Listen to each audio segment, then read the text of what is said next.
సజ్జల భార్గవరెడ్డి మా ప్రైవేటు జీవితాల్లోకి వచ్చి అశ్లీలమైనటువంటి పోస్టులు పెడుతున్నారు మా గురించి అంటూ ప్రతిపక్ష పార్టీల్లో ఉన్నటువంటి కొంతమంది మహిళలు సజ్జల భార్గవరెడ్డిని అరెస్ట్ చేయాల్సిందిగా ఇప్పుడు కోరుతున్నటువంటి కొన్ని వీడియోలు సోషల్ మీడియా మాధ్యమాల్లో చక్కర్లు కొడుతున్నటువంటి నేపథ్యంలో ఈ అంశం ఇప్పుడు సర్వత్రా చర్చనీయాంశంగా మారింది. ఈ నేపథ్యంలో ఈ అంశం మీద చర్చించేందుకు ప్రస్తుతం మనతో పాటు ఉన్నారు ప్రముఖ రాజకీయ విశ్లేషకులు, ప్రముఖ సీనియర్ జర్నలిస్ట్ సిఎస్ రావు గారు. సార్తో మాట్లాడదాం. Sir, hi sir. హలో. ఈ అంశం మీద మీ విశ్లేషణ ఏంటి సార్? సో ఒకటి ఏంటంటే లేడీస్ బాగా పోస్టులు పెట్టడం, తర్వాత వాళ్ళని అశ్లీలంగా క్రియేట్ చేయటం. ఈ మధ్యలో ఉండవల్లి అనుషాన ఎవరో తెలుగుదేశం పార్టీకి సంబంధించినటువంటి ఒక మహిళ ఉన్నారు. ఆవిడకి సంబంధించినటువంటి వీడియో బయటకు వచ్చి ఏ విధంగా దాన్ని ట్రోల్ చేశారో మనం చూసాం. అలాంటి చేయటం అనేది ఎవరు హర్షించరు.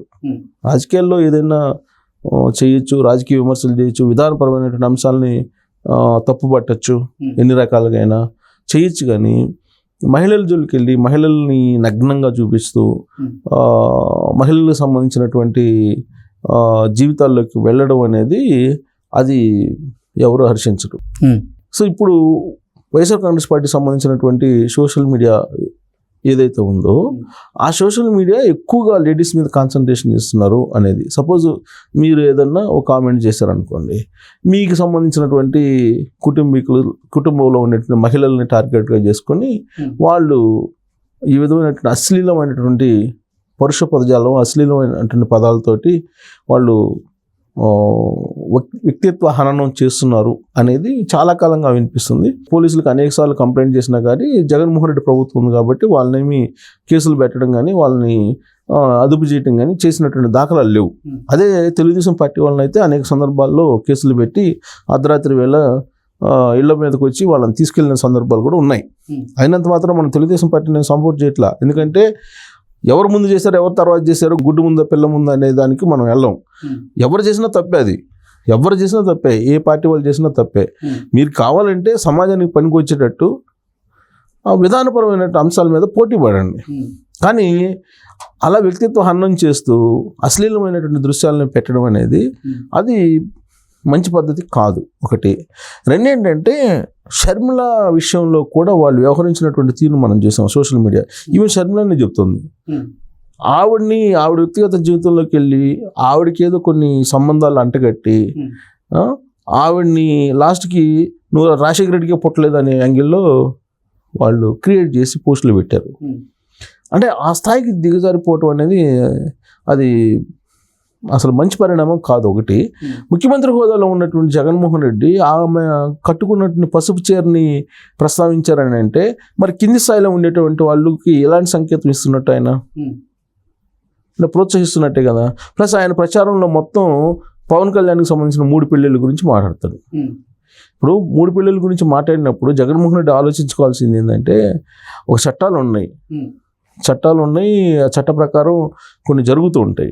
ఇప్పుడు ఆల్రెడీ ఆయన డైవర్స్ ఇచ్చారు, చట్ట ప్రకారం విడిపోయారు, మళ్ళీ పెళ్లి చేసుకున్నారు ఆయన. ఇప్పుడు ఆల్రెడీ 3 పెళ్ళిళ్ళు 4 పెళ్ళిళ్ళు అంటున్నాడు కదా ఆయన. మరి ఆల్రెడీ విడిపోయినటువంటి వాళ్ళు వేరే వాళ్ళని పెళ్లి చేసుకున్నారు, వాళ్ళు కాపురం చేసుకుంటున్నారు. మరి వాళ్ళ కాపురంలో నిప్పులు పోయటమే కదా వీళ్ళు. జగన్మోహన్ రెడ్డి ఇప్పుడు వాళ్ళ గురించి మాట్లాడుతుంటే వాళ్ళ కాపురంలో నిప్పులు పోయటమే కదా. ప్రతి మీటింగ్లో 4 పెళ్ళిళ్ళు అంటే ఇప్పుడు ఉన్న భార్య ఏమో ఇదేంది అనుకునే అవకాశం ఉంది. మీకు ఆల్రెడీ డైవర్స్ తీసుకుని వేరే పెళ్లి చేసుకొని కాపురం చేసుకుంటున్నటువంటి వాళ్ళేమో గొడవలు పడే అవకాశం ఉంది. అంటే కుటుంబ కలహాలుకి దారి తీసేటువంటి అవకాశం ఉంది. ఇప్పుడు ఆయన ఇల్లీగల్గా చేసుకుంటే నువ్వు ప్రశ్నించవచ్చు, అది లీగలైజ్డ్గా డైవర్స్ తీసుకున్నారు, వాళ్ళకి లేని సమస్య జగన్మోహన్ రెడ్డికి ఎందుకు?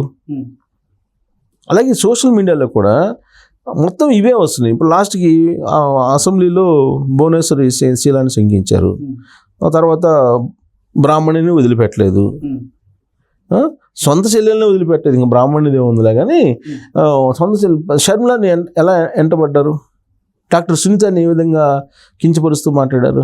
అసలు షర్మిల మీద అయితే దారుణమైనటువంటి కామెంట్స్ వాళ్ళే పెట్టారు కదా.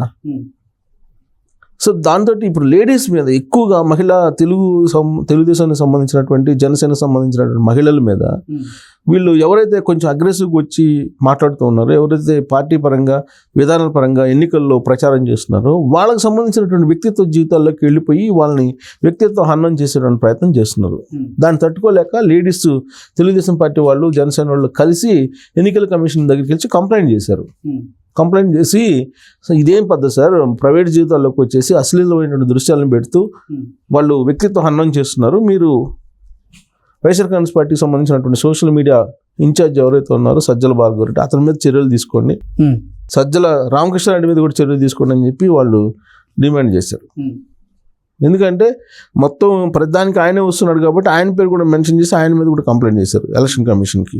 సో ఇప్పుడు ఎన్నికల కమిషన్ ఏం చేస్తుంది, ఇమీడియట్గా ఆ సిఐడి వాళ్ళకో లేకపోతే ఏపీ పోలీసులకు ఇస్తుంది. సిఐడి వాళ్ళకి ఇచ్చారని చెప్తున్నారు. ఆ సిఐడి వాళ్ళు ఏం చేయాలి, ఇప్పుడు సిఐడి వాళ్ళు ఏం చేయాలి, ముందు పోయి ఎంక్వైరీ చేయాలి. ఎంక్వైరీ చేసే పరిస్థితి ఉందా, వాళ్ళు లేరు. కారణం ఏంటంటే అక్కడ ఉండేది జేపీఎస్లు ఉన్నారు కొంతమంది, ఆ జేపీఎస్లు కాదని ఎంక్వైరీ చేసే పరిస్థితి లేదు. సో దీంతో ఏం చేయాలనో అర్థం కానిటువంటి సిచ్యువేషన్లో వాళ్ళు ఉంటే వీళ్ళు వ్యక్తిత్వ హననం చేసుకుంటూ సోషల్ మీడియాలో వీళ్ళు గందరగోళంగా పోస్టులు పెట్టేస్తున్నారు. ఇప్పుడు అసలు ఎన్నికలు జరుగుతున్నటువంటి సమయంలో ఏ అంశాలు ప్రస్తావనకు రావాలి, ఏ అంశాల మీద చర్చ జరగాలి అనేది లేకుండా భావోద్వేగాలను రెచ్చగొట్టేటువంటి ప్రయత్నం చేస్తూ ఆ భావోద్వేగాల్లో కులాలు మతాలు తీసుకొచ్చేసి వాటిని కంప్లీట్గా అసలు ఆంధ్రప్రదేశ్ రాష్ట్రం గురించి ఆలోచించి ఓటేయకుండా ఈ చిన్న చిన్న విషయాలు లేదంటే పనికి మాలినటువంటి విషయాలు ఏదైతే ఉన్నాయో వాటిని తీసుకొచ్చి చూపించి తమ వైపు తిప్పుకునే ప్రయత్నం చేయటం అనేది ఇది అత్యంత దారుణమైనటువంటి ఒక రకమైనటువంటి పరిణామం అని చెప్పి మనం అనుకోవాలి. ప్లస్ ఇంతమంది గ్రూప్గా వెళ్ళి మహిళలు కంప్లైంట్ చేశారంటే చిన్న విషయం కాదు కదా. మహిళా కమిషన్ ఏం చేస్తుంది, పోనీ మహిళా కమిషన్ రెస్పాండ్ కావాలి కదా. ఇప్పుడు అనుష ఎవరు ఉన్నారు, అనుషనే కదా పేరు, తెలుగు ఉండవల్లి అనుష. సో ఆ ఉండవల్లి అనుషకు సంబంధించినటువంటి ఫోటో అంత అశ్లీల వీడియో పెట్టినప్పుడు ఆంధ్రప్రదేశ్లో ఉండేటువంటి మహిళా కమిషన్ రెస్పాండ్ కావాలి కదా. అంటే వైఎస్ఆర్ కాంగ్రెస్ పార్టీ మహిళలకి ఒక జరిగితే ఒక రకంగా, వేరే పార్టీ వాళ్ళకి సంబంధించినటువంటి వాళ్ళకి జరిగితే ఇంకొక రకంగా స్పందిస్తారా? అట్లా కాదు కదా. చట్టం అనేది అందరికీ ఒకటే. అది పార్టీలు ఏ పార్టీ అయినా కానీ చట్టం అనేది అందరికీ ఒకటే. అసలు 2019లో జరిగిన ఎన్నికల్లో కూడా 40% తెలుగుదేశం పార్టీకి వచ్చినాయి, జనసేనకి 7% 6% వచ్చింది. 40+6 46. ఇండిపెండెంట్లు ఇతరులకు కనుక 1% 2% వచ్చినాయి. కాంగ్రెస్కి 1% వచ్చింది. మొత్తం కలిపితే 48% వచ్చినాయి. అంటే ఈయనకి వచ్చింది ఎంత, అధికారంలో ఉన్న అతనికి 50, అంటే 2% ఎంత మొత్తం?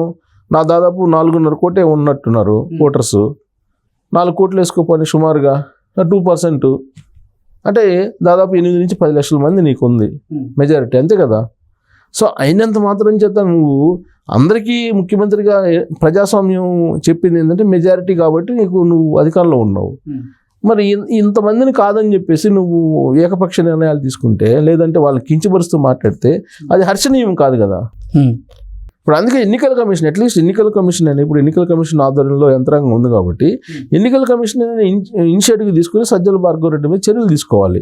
లేదంటే రాబోయే 4 రోజుల్లో ఏం జరుగుతుందో తెలీదు.